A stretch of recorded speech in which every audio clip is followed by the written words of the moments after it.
आदाब, मैं हूं आपके साथ अबू हुरैरा। न्यूज 18 उर्दू की खास पेशकश कहकर ही मानेंगे आपका इस्तकबाल है। इशू चाहे सियासत का हो या समाजी सरोकार का, मसाइल को उठाकर ही मानेंगे, हम कहकर ही मानेंगे। जी हां, बिहार में इंतखाबात की गहमा गहमी है। बिहार की इंतखाबी जंग में आज वजीर आजम नरेंद्र मोदी और कांग्रेस लीडर राहुल गांधी ने तशहीर किया। इंतखाबी रैलियों में जहां पार्टियां बिहार की तरक्की और आवाम की फलाह की बात कर रही हैं, तो वहीं लीडर और उम्मीदवार एक दूसरे पर इल्जाम तराशी कर रहे हैं। दावों और वादों के बीच सवाल यह उठता है कि बिहार में बहार कौन लाएगा? रोजगार, तालीम, सेहत, नौकरियां और खासकर महंगाई का मसला कौन हल करेगा? गरीब, पसमानदा, पिछड़ों की बात कौन करेगा? आवाम के इश्यूज उठा के ही मानेंगे, कहकर ही मानेंगे। तो आपको बता दें कि आज तमाम पार्टियों के बड़े लीडरान, वजीर आजम नरेंद्र मोदी की बात करें, वजीर आला नीतीश कुमार की बात करें, तेजस्वी यादव और राहुल गांधी, आज काफी शबाब पर बिहार का चुनावी माहौल देखा गया। बड़े बड़े लीडरान ने आज तशहीरी मुहिम में शिरकत की। वजीर आजम नरेंद्र मोदी ने 3 रैलियां की और अजीम इत्तेहाद पर निशाना साधा, तो वहीं तेजस्वी यादव और राहुल गांधी ने एक साथ मिलकर कई रैलियां की और इन रैलियों में मौजूदा सरकार नीतीश कुमार और एनडीए पर निशाना साधा। सवाल यह उठ रहा है कि तमाम पार्टियां बड़े बड़े दावे और वादे कर रही हैं, वोटरों को लुभाने की बात हो रही है, लेकिन फिर यही सवाल उठता है कि बिहार में बहार कौन लाएगा?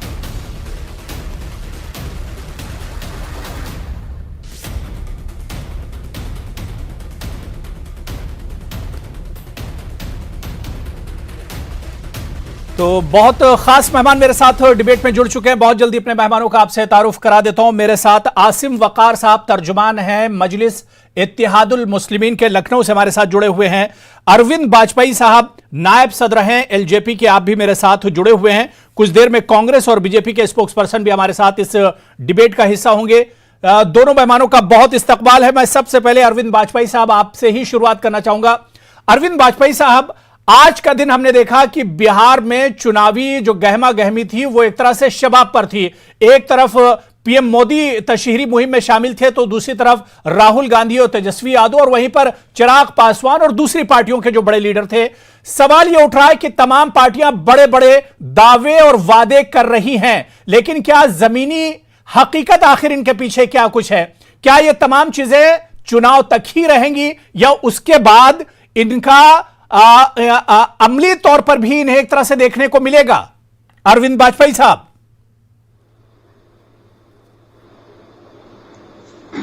देखिए अबू हुरैरा साहब, ये बिहार की जनता तय करेगी कि किसकी विजन क्लियर है, किसका घोषणा पत्र ठीक है, चार्टर ऑफ डिमांड जो बना हुआ है एक तरीके का, वो किसका सही है, वो जनता के सामने पेश किया है। लेकिन ऐसा लगता है कि एक विरोधाभास है, और विरोधाभास कैसे वो भी मैं जाहिर कर देता हूं। देखिए, तेजस्वी ने कहा कि 15 लाख नौकरियां देंगे पहले सिग्नेचर से। नीतीश कुमार का जवाब पलट के आया कि भाई पैसे कहां हैं, पैसे कहां से लाओगे, कैसे नौकरियां दे सकते हो? फिर उसके बाद आज बीजेपी का जवाब आया। बीजेपी का जो घोषणा पत्र था उसमें लिखा उन्होंने कि हम 19 लाख नौकरियां देंगे। तो हमें ये समझ नहीं आ रहा कि 15 वाला सही बोल रहा है या नीतीश कुमार सही बोल रहे हैं या बीजेपी सही बोल रही है। ये जनता तय करेगी कि भाई जब पैसे नहीं है तो नौकरियां कहां से होंगी, और वो 15 लाख की कहां से डाटा निकाल रहा है और वो 19 लाख का डाटा कहां से निकाल रहा है। जहां तक हमारी पार्टी का सवाल है, हमने कोई इस तरह की फिगर नहीं दी है। हमने एक एक सेक्टर को टच करके ग्राउंड रियलिटी पे 4.5 लोग, बिहार वासियों के 4.5 लाख लोगों की जो सजेशंस आई हैं, उसके बेस में हमने अपना चार्टर बनाया हुआ है और वो विजन जनता के सामने रखा है, बिहार फर्स्ट, बिहारी फर्स्ट। देखिए होता क्या है, आज तो मोदी साहब ने एक बात और कह दी कि भाई नीतीश का विकास तो हुआ ही नहीं। वो तो 3.5 साल उन्होंने काम किया, बाकी साल तो यूपीए की सरकार थी, उसने काम करने ही नहीं दिया। जब हम आए, बीजेपी आई सेंटर में, तो हमने नीतीश जी को काम करने की सलाह दी और उसमें कुछ विकास। तो यही तो हम कह रहे हैं कि भाई नीतीश बाबू के राज में जो विकास होना चाहिए था वो विकास नहीं हुआ है, इसलिए नेतृत्व उनका नहीं चलेगा। बिहार को अगर बिहारी फर्स्ट बनाना है, बिहार को फर्स्ट बनाना है तो नीतीश का नेतृत्व हटाना होगा। यही हमने अपनी बात कही। और दूसरी एक बात मैं पूछता हूं कि बिहार का जो ह्यूमन डेवलपमेंट इंडेक्स है वो कहां खड़ा हुआ है?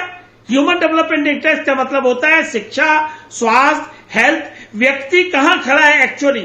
वो सबसे निचले पायदान पे है, 36वें नंबर पे। तो उसके लिए नीतीश बाबू क्या कहेंगे? एनआरसीबी का जो डाटा आता है वो क्या क्या कहता है? 5वें नंबर पे क्राइम में सबसे टॉप पे है बिहार। मतलब मैं कितने आंकड़े गिनाऊं? तो नीतीश बाबू के खिलाफ जो बिल्कुल बिल्कुल सेंटर में अगर आइए तो अरविंद वाजपेयी साहब आपके ही साथियों में से हैं ये। अब कमियां जो भी हो, काम जमीनी सतह पर किया नहीं किया, लेकिन सेंटर में ये आप लोगों के साथ ही हैं। सेंटर में तो आप एनडीए में ही हैं। मेरे साथ एक और बहुत खास मेहमान डॉक्टर अजय उपाध्याय जी, जो कि कांग्रेस के तर्जुमान हैं, वो भी डिबेट में जुड़ चुके हैं। डॉक्टर अजय उपाध्याय, आपका भी बहुत इस्तकबाल है। मैं आसिम वकार साहब आपके पास आना चाहूंगा। आसिम वकार साहब, बिहार में आज वजीर आजम नरेंद्र मोदी साहब ने पहली तशहीरी मुहिम चलाई, 3 रैलियों से खिताब किया और सीधे सीधे उन्होंने बिहार में डेवलपमेंट ना होना, बिहार में तरक्की ना होना, किसान, मजदूर और जो पिछड़े हैं उनकी जो मौजूदा जो सूरत हाल है उसके लिए अपोजिशन को जिम्मेदार ठहरा दिया। सीधे सीधे पीएम ने कहा कि अपोजिशन काम ही नहीं करने दे रहा है। नहीं सर, मोदी जी ने बिल्कुल ठीक कहा है। और मध्य प्रदेश में और उत्तर प्रदेश में अगर आप लोग आके देखेंगे तो यहाँ पर एक एक पटरी पर 2-2 बुलेट ट्रेन चल रही हैं। इतना विकास हो गया है। और यहाँ पर हर आदमी को एक तो उन्होंने वैक्सीन कोरोना की फ्री दे दी है और बाकी हर आदमी के घर में फ्रिज में एक वैक्सीन और रखी भी है फ्री में। आके विकास देखिए तो यहाँ के ऊपर यहाँ का विकास तो ऐसा है कि विधायक जो इनके हैं वो गोली चलाने वालों के साथ हैं। यहाँ का विकास देखकर तो तबीयत खुश रहेगी आपकी, जो मोदी जी के भारतीय जनता पार्टी का विकास है। यहाँ का विकास अगर आप आके देखेंगे तो यहाँ के ऊपर तो उन्होंने बिल्कुल हिंदू धर्म की प्रथा चेंज कर दी है। अभी तक तो हम लोग समझते थे कि सनातन धर्म में जो चिताएं जलती हैं वो देसी घी से जलती हैं, संस्कार होता है उनका अंतिम संस्कार। लेकिन भारतीय जनता पार्टी का विकास इतना भयानक विकास है कि यहाँ के ऊपर बलात्कार की जो बच्चियां हैं जिनकी हत्या कर दी जाती है उनको पेट्रोल डालकर और थिनर डाल के जलाया जा रहा है। ये बीजेपी का विकास है। आप बीजेपी के विकास की क्या बात कर रहे हैं? मोदी जी हिंदुस्तान का ऐसा विकास कर रहे हैं कि आप कभी सोच नहीं सकते। और मोदी जी के जो भक्त हैं वो मानने पर तैयार नहीं है। मोदी जी तो इसके लिए अपोजिशन को जिम्मेदार ठहरा रहे हैं। आसिम साहब, आसिम वकार साहब, मोदी साहब ने आज यही कहा कि जो कुछ बिहार में तरक्की नहीं हुई, 15 साल में तरक्की को रोके रखा अपोजिशन ने। सरकार में नीतीश कुमार जी तरक्की उन्हें करना है लेकिन ब्रेक लगाया अपोजिशन ने। सर, मोदी जी की सरकार है 6 साल से और वो 3.5 साल की बात कर रहे हैं, तो बाकी के 2.5 साल की बात क्यों नहीं कर रहे हैं? मैं आप लोगों से कह रहा हूं कि अगर बिहार का एक एक बच्चा खड़ा होकर भारतीय जनता पार्टी के जो कैंडिडेट्स हैं जो विधानसभा चुनाव लड़ रहे हैं और जो लोग प्रचार में जा रहे हैं उनके सामने खड़े होकर अगर ये पूछ लेंगे कि अभी लॉकडाउन में जब पूरे हिंदुस्तान में बिहारियों को पैदल चलकर बिहार आना पड़ा, आफत आ गई साहब, जलजला आ गया, कयामत आ गई बिहारियों के ऊपर, तो मैं समझता हूं कि अगर ये खाली सवाल पूछना शुरू कर देंगे जो बंदी हुई थी इसके बारे में तो बीजेपी के कैंडिडेट्स को भागते रास्ता नहीं मिलेगा। कौन जिम्मेदार है? केंद्र में आप हैं, स्टेट में भी आप हैं, नीतीश जी आपके गठबंधन में है, आपका डिप्टी सीएम है सुशील मोदी। उसके बाद अगर आप ये कहते हैं विकास नहीं हुआ है तो भारतीय जनता पार्टी का जो काला चेहरा है वो जनता के सामने आ चुका है। मैं डॉक्टर अजय उपाध्याय जी आपके पास आना चाहूंगा, यही सवाल आपसे भी कि मोदी जी की ये बात जिस तरह से उन्होंने इल्जाम लगाया कि बिहार में अगर डेवलपमेंट नहीं हुआ, बिहार में अगर किसान परेशान है, बिहार में अगर मजदूर परेशान है, बिहार में अगर रोजगार नहीं है, बिहार में अगर स्कूल नहीं है, बिहार में अगर अच्छे हॉस्पिटल्स नहीं है, तो उसके लिए जिम्मेदार अपोजिशन है। उसके लिए आरजेडी जिम्मेदार है, उसके लिए कांग्रेस जिम्मेदार है, उसके लिए एलजेपी जिम्मेदार है, उसके लिए एमआईएम जिम्मेदार है। उन्होंने सबको एक तरह से जो जितना अपोजिशन है सबको जिम्मेदार ठहरा दिया। कितना वाजिब है ये इल्जाम? आजम भाई, आजम भाई, ये कहावत है, नाचे ना आवे आंगन टेढ़ा। ये लगातार केंद्र सरकार में स्वयं मोदी जी विकास के नाम पे आए, 2 करोड़ रोजगार के नाम पे आए, 15 लाख लोगों के अकाउंट में डालने की बात आई थी। हुआ क्या?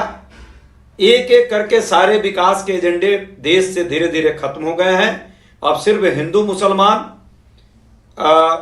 मंदिर मस्जिद, इंडिया पाकिस्तान, इसी पर इनका एजेंडा रह जाता है। बिहार में 15 साल बनाम 15 साल की बात होती है। मैं तो कहता हूं नीतीश कुमार जी, आइए खुले मंच पर, और मैं ललकारता हूं और प्रस्ताव भी दे रहा हूं, आइए और बताइए कि आपके 15 साल में, जिस 15 साल बनाम 15 साल की बात करते हैं, आपने क्या किया है। भूखमरी, अशिक्षा, गरीबी और कुपोषण में बिहार सबसे निचले पायदान पर है। और ये मैं नहीं कह रहा हूं, ये केंद्रीय सरकार नीति आयोग की रिपोर्ट आई है दिसंबर 2019 के लास्ट में, और वो कहता है कि सबसे निचले स्थान पर सारे विकास के मापदंडों पर है। किसने कहा किया इस विकास को? ये नीचे लाना बिहार को, बिहारियों के स्वाभिमान के साथ खेलना, पलायन जो कर रहे थे लोग, उनको बिहार में नहीं आने देने की एक साजिश किसने रची थी? नीतीश कुमार जी ने रचा था। जो प्रवासी मजदूर बिहार लौट रहे थे, एक तो पहले बिना पूछे बिना समझे मोदी जी ने तालाबंदी की, पूर्णबंदी की, और इसके कारण, लॉकडाउन के कारण, सारे लोग बिहार से जो बाहर जितने प्रवासी थे वो फंस गए, उनके बच्चे फंस गए, चाहे कोटा में, या श्रमिक फंस गए देश के विभिन्न हिस्सों में। जब वो आना चाह रहे थे तो नीतीश कुमार, यानी अगर मसाइल की बात की जाए, इश्यूज की बात की जाए, तो एक लंबी फहरिस्त है, एक लंबी लिस्ट है, लेकिन वजीर आजम साहब को इसमें कमियां अपोजिशन की नजर आ रही है। इत्तेफाक ऐसा है कि अभी मेरे साथ बीजेपी के स्पोक्स पर्सन नहीं जुड़ पाए, हम कोशिश कर रहे हैं कि वो भी हमारे साथ जुड़े। मैं अरविंद बाजपेयी साहब आपके पास आना चाहूंगा।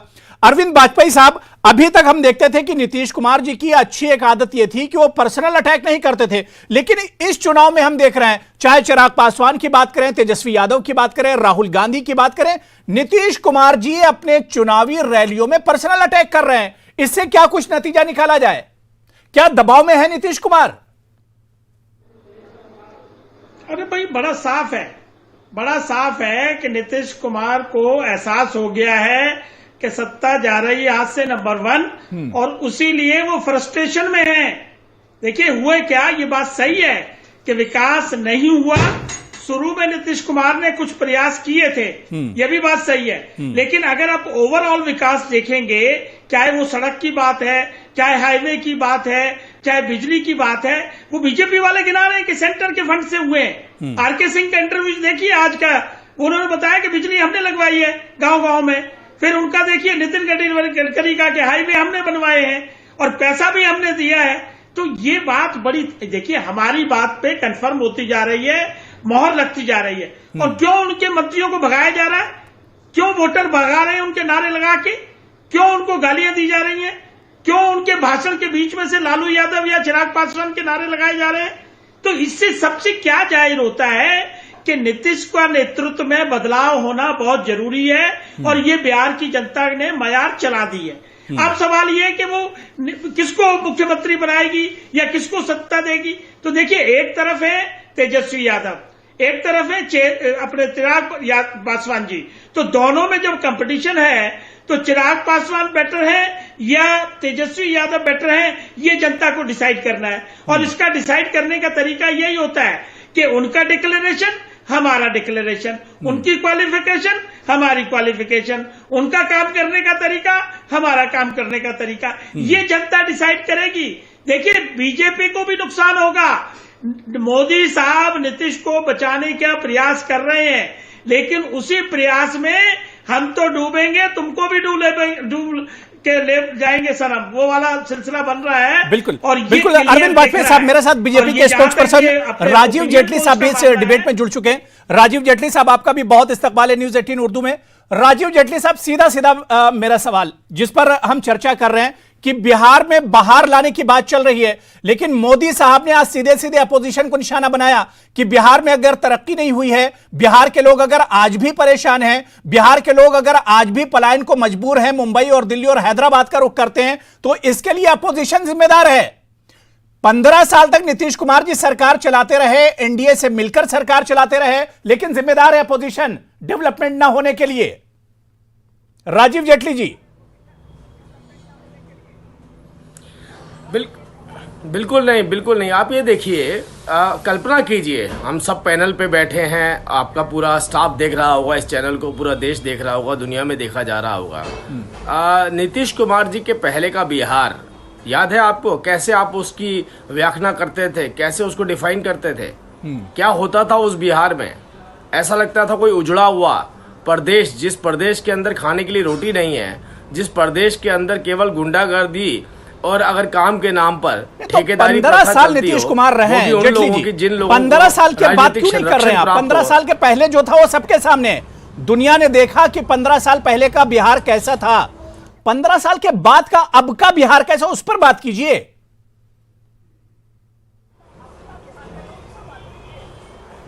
सड़क पे चलने के लिए पहले आप जब बिहार में सड़क पे चलते थे तो सड़क नहीं होती थी, वो सड़क हमने दी, बिजली हमने दी। आज प्रधानमंत्री जी ने इस बात को बोला कि एक जद्दोजहद का दौर चल रहा था यूपीए सरकार के अंदर, यूपीए के दौरान वो जद्दोजहद के दौर से बाहर निकले हैं। अब विकास के दौर में हम एंटर करें, विकास के दौर में घुसे हैं, विकास करके दिखाया है, घर में बिजली पहुंचा के दिखाई है। आज 1,25,000 करोड़ का पैकेज दिया, अतिरिक्त 40,000 करोड़ का पैकेज केंद्र सरकार ने दिया। और आज वो इतना बड़ा पैकेज है कि कई बार मैं अभी पीछे सुन रहा था कि कुछ अधिकारी पैसा ज्यादा पहुंच जाने की वजहों से एक ही बिल्डिंग को 3-3 बार बनाने की कोशिश करते हैं, क्योंकि पैसा इतना ज्यादा है। विजन चाहिए था, विजन, पैसे के साथ विजन चाहिए था, वो हमने करके दिखाया। इस केंद्र सरकार ने करके दिखाया। बिहार के लिए जितना में आज भी पानी निकल नहीं पाता है। जब सैलाब आता है, बारिश होती है, तो पटना जैसा शहर पानी में डूब जाता है। राजीव जेटली जी, ये डेवलपमेंट की सच्चाई है। आज भी मजदूर दूसरे स्टेट से बिहार जाने के लिए पैदल चलने पर मजबूर हैं। आज भी रोजगार का कोई जरिया बिहार में नहीं। यह है डेवलपमेंट। मैं आसिम वकार साहब आपके पास आना चाहूंगा। आसिम वकार साहब, जिस डेवलपमेंट की बातें जेडीयू, नीतीश कुमार जी और बीजेपी और वजीर आजम साहब कर रहे हैं, सिर्फ सीमांचल की मिसाल आप ले लीजिए। हर साल सैलाब वहां का बहुत बड़ा इशू है, एजुकेशन वहां का बहुत बड़ा इशू है, हेल्थ वहां का बहुत बड़ा इशू है, लेकिन जेडीयू और बीजेपी को वहां पर डेवलपमेंट नजर आ रहा है। आसिम वकार साहब। सर, मैं बिहार में इस वक्त हूं और आज ही बिहार पहुंचा हूं। मैं कमाल की बात बताऊं आपसे कि मैं बागडोगरा एयरपोर्ट से किशनगंज की तरफ आ रहा था, सीमांचल की तरफ। तो कई बार मेरे मुंह से बात निकली, मैंने लोगों से पूछा कि यहाँ के ऊपर कौन सा विधायक है कि जिस आदमी ने 70 साल के बिहार की आजादी और देश की आजादी के बाद विधानसभा जीतने के बाद एक ब्रिज नहीं बनाया है। इस तरह का ब्रिज जिसके ऊपर टूबे आपके आवाजाही हो सके। कि सर, एक तरफ गाड़ी आ रही है, सामने से जब गाड़ी आ रही थी तो मेरी गाड़ी किनारे खड़ी करी गई कि जब सामने से गाड़ी क्रॉस हो जाएगी, ट्रैक्टर क्रॉस हो जाएगा, तब उसमें दूसरी गाड़ी जाएगी। आप विकास की बात कर रहे हैं। केंद्र ने आपको मदद नहीं, केंद्र की स्कीमों में नहीं की होगी, लेकिन सड़क, पुल, बिजली, खड़ंजा, नाली, गली, ये स्टेट गवर्नमेंट की जिम्मेदारी होती है। इसका पूरा बजट स्टेट गवर्नमेंट के पास होता है। सर, आज भी आजाद भारत में सीमांचल में किशनगंज के इलाके में, रनिया और कटिहार के इलाके में लकड़ी के पुल बने हुए नदियों के ऊपर, जिनमें दोनों तरफ बाउंड्री नहीं है, रेलिंग नहीं है, उसके ऊपर गाड़ी लेके जाते हैं, मोटरसाइकिल और स्कूटर चल रही है उसके ऊपर। शर्म नहीं आती है आप में? आप बीजेपी के, आप केंद्र में 6 साल से सरकार चला रहे हैं, उसके बाद में आपने नीतीश जी के साथ सरकार स्टेट में आप चला रहे हैं। बिल्कुल, लेकिन जेडीयू और नीतीश कुमार जी और इसके अलावा बीजेपी और पीएम मोदी जी को वहां पर डेवलपमेंट नजर आ रहा है। मैं अजय उपाध्याय जी आपके पास आना चाहूंगा। अजय उपाध्याय जी, बिहार में इन दिनों सभी बाहर लाने की बात कर रही, सभी पार्टियां, नौकरियों की बात की जा रही है, कोरोना की का जो टीका है वो फ्री में एक तरह से देने की बात की जा रही है, एजुकेशन की बात की जा रही है। लेकिन सवाल ये उठ रहा है कि पिछले 15 साल की बात कौन करेगा, पिछले 5 साल की बात कौन करेगा? पीछे क्या कुछ हुआ है? पीछे जो वादे किए गए थे वो आखिर पूरे क्यों नहीं हुए?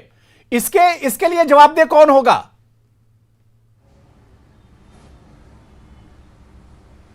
देखिए आजम साहब, ये चुनाव जो है 5 वर्ष में जो सरकार ने किए हैं, नीतीश सरकार ने किए हों या जो अलायंस की सरकार है, उसके ऊपर ही तो जनमत है ना। उससे पहले जितनी बार भी वोट मिले सरकार को, चाहे वो 15 साल के बाद 10 साल पहले और 5 साल पहले मिले थे, ऑलरेडी सरकार जीत कर आई थी।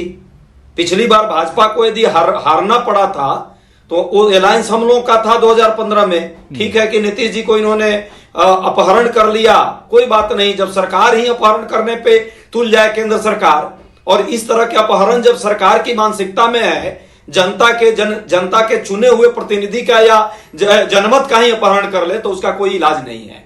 लेकिन इस बार जनता मूड बनाई है, उसी विकास की बात कर रही है जो विकास बाढ़ और कोरोना में सरकार दिखा रही है। सरकार विकास की है, इतना पुलिया ढहा है, पूरा प्रदेश देख रहा है किस तरह से शिक्षा के मामले में पूरा प्रदेश आज हाहाकार मचा हुआ है। सभी जगह पद खाली हैं, कोई नियुक्तियां नहीं है, खंडहर बहुत सारे विश्वविद्यालय और महाविद्यालय बन चुके हैं, वहां पे परमानेंट शिक्षक नहीं है। शिक्षक के नाम पे इन्होंने राजीव जेटली जी इसका जवाब दे रहे हैं। इस डेवलपमेंट और इस तरक्की का जवाब राजीव जेटली जी दे रहे हैं, जो बिहार में जो तरक्की नजर आ रही है। राजीव जेटली जी इसका जवाब दे रहे हैं। राजीव जेटली जी, देखिए, मैं हैरान हो रहा हूं कि एक तरफ हम हैं, हम मतलब जो ये बता रहे हैं कि हमने बिजली दी, हम बता रहे हैं हमने पानी दिया, हम बता रहे हैं लगभग 1,60,000 करोड़ का पैकेज दिया, 1,70,000 करोड़ का पैकेज दिया। दूसरी तरफ एक ऐसा गठबंधन है जो कांग्रेस पार्टी जिसको क्लेम कर रही है और जिसे कह रही है कि हमारा गठबंधन। सोचिए, याद तो कीजिए, ये वो गठबंधन है जिन्होंने वहां के पशुओं को भी नहीं बख्शा। आप तो इंसानों की बात कर रहे हैं। ये वो गठबंधन है जिस गठबंधन की मैंने अभी चर्चा करी थी। मुझे लगता है कि हमें केवल इतना कह दे जहां कि वही बिहार जो 15 साल पहले हुआ करता था गठबंधन के दौर में, जिसमें लालू जी होते थे, जिसमें कांग्रेस होती थी, जिसमें घोटाले होते थे, जिसमें चारे खाए जाते थे, अगर वही गठबंधन क्या जनता पसंद करेगी वापस लाना? केवल इसी बात को रिपीट करते 3 बार तो अपने आप उल्लेख हो जाएगा कि हम किसके खिलाफ चुनाव लड़ रहे हैं। हमारे लिए पोजीशन और हल्की हो जाएगी। मैं तो कहता हूं कि कांग्रेस पार्टी को आप 2-3 मिनट फालतू दीजिए और बताएं कि लालू जी के साथ जब सरकार चलाते थे तो वो किस तरीके की सरकार होती थी, और ये भी क्लेम करें साथ में कि जैसे हमने पहले सरकार चलाई थी, जैसा बिहार पहले था, हम बिल्कुल वैसा ही बिहार बना देंगे। अपने मैनिफेस्टो में ये तो डाल सकते हैं कि हमने वही बिहार बनाएंगे जो छोड़ के गए थे। इतना बोल दीजिए, इतना ही काफी है आपके लिए। इतनी बात रख देंगे तो हमें चुनाव लड़ना और आसान हो जाएगा। हमें क्यों बार बार आपकी सारी घोटालों को और आपकी बेकायदगियों को उजागर करना पड़ेगा? राजीव जी, अजय उपाध्याय, जल्दी से बात पूरी कर लिए। मैं अरविंद वाजपेयी साहब से एक और कमेंट कांग्रेस की सरकारें थी, शायद आपको होश नहीं है, 10 सेकंड दे दीजिए, मुझसे ही प्रश्न किया है इसलिए इन्होंने। पहले तो राजीव जी शायद इनको ध्यान नहीं है। अरे मैं तो आपको, मेरे भाई, मैं तो आपको और मौका दे रहा हूँ कि आप बोलिए। कांग्रेस की सरकार थी, आप केवल ये बोलिए हम वही बिहार देंगे वापस लाकर। वो 90 में कांग्रेस नहीं दिया था। इस बोलने में तो आपको घबराहट नहीं होनी चाहिए। जहां तक बात, हाँ, 90 से पहले के बिहार को आप जानते नहीं। आपने देखा हो क्या शिक्षा के मामले में, स्वास्थ्य के मामले में, और बिहार तो बोलिए अपने मैनिफेस्टो में वैसा ही ध्यान देंगे जैसा हम छोड़ के गए। इस देश में अपने मैनिफेस्टो में केवल इतना डाल दीजिए। पहली बात। दूसरी बात सुन लीजिए ना, मैं चुप था। अरे काटिए बात, मैं आप चाहता हूँ आपको जनता को याद आना चाहिए बिहार, लालू जी वाला बिहार, वो कांग्रेस वाला बिहार याद आना चाहिए जनता को। अरे पिछली बार बताया था ना, मोदी जी पूरे बिहार में घूम के अरविंद वाजपेयी साहब पिछले 15 सालों को देखते हुए क्या वाकई में बिहार में डेवलपमेंट और तरक्की हुई है? और आजकल जितनी रैलियां हो रही, जितने लीडर, जितने उम्मीदवार हैं, सब बिहार में बाहर लाने की बात कर रहे हैं। लेकिन क्या आपको लगता है कि बिहार के वाकई में अच्छे दिन आएंगे? चुनाव होने के बाद जो भी सरकार आए, क्या अच्छे दिन बिहार के आएंगे? देखिए, 15 साल का जहां तक सवाल है, वो तो आज प्रधानमंत्री जी ने बड़ा क्लियर कर दिया कि नीतीश बाबू सिर्फ 3.5 साल काम कर पाए हैं। और ये राजीव जेटली जी बैठे हमारे मित्र हैं, इनसे जरा पूछिए, ग्रेजुएशन की डिग्री 3 साल में होती है या 6 साल में होती है? एक तो ये पूछिए। दूसरा ये पूछिए, बाढ़ जो आ रही है सालों साल लगातार, उसके लिए क्या उपाय किए इन्होंने, नंबर 1। और जो इस साल बाढ़ आई है उसमें 80 लाख लोग प्रभावित हुए हैं, कितना कंपनसेशन दे दिया, कितनी दवाई बंटवा दी, कितना झोपड़ी गिरी है, लोगों के मकान गिरे हैं, उसके लिए सर्वे करवाया आपने? देखिए, रामविलास पासवान जी होते थे तो हर साल बाढ़ पीड़ितों के लिए यहां से, दिल्ली से पार्टी की तरफ से सामान जाया करता था, मंत्रालय की तरफ से दवाइयां जाया करती थी, मतलब बता पूछिए ना। अभी बिल्कुल पटना में बिल्कुल जो आया बिल्कुल था, जाहिर सी पानी बात भर है गया था, कि जवाब हो चुनाव गया के था, वक्त जो उसका चुनावी क्या वादे हुआ? और दावे किए फिर जाते क्या हैं हुआ चुनाव के एजुकेशन बाद सिस्टम का? ये बिहार के हकीकत जो में लोग हैं, बदलेंगे बच्चे नहीं, जो हैं, अमली वो तौर पर राजस्थान जमीनी का- तौर पर ये एक तरह से हकीकत में बदलेंगे नहीं। ये चीज बहुत अहम होती है। आज भी बिहार के लोग बहुत से मसाइल से परेशान है। तालीम, बिहार तालीम में पीछे है, इसके अलावा हेल्थ की बात करें उसमें बहुत पीछे है, और सैलाब और इस तरह के मसाइल तो बिहार के साथ लगे रहते हैं। अब जाहिर सी बात है कि बिहार की जनता सब कुछ देख रही है, सब कुछ सुन रही है, और बिहार की जनता ही के हाथ में है कि वो क्या कुछ नतीजा देती है। बहुत बहुत शुक्रिया अरविंद वाजपेयी साहब मेरे साथ जुड़ने के लिए, अजय उपाध्याय जी, राजीव जेटली साहब और आसिम वकार साहब, सभी का बहुत बहुत शुक्रिया डिबेट में जुड़ने के लिए। आदाब।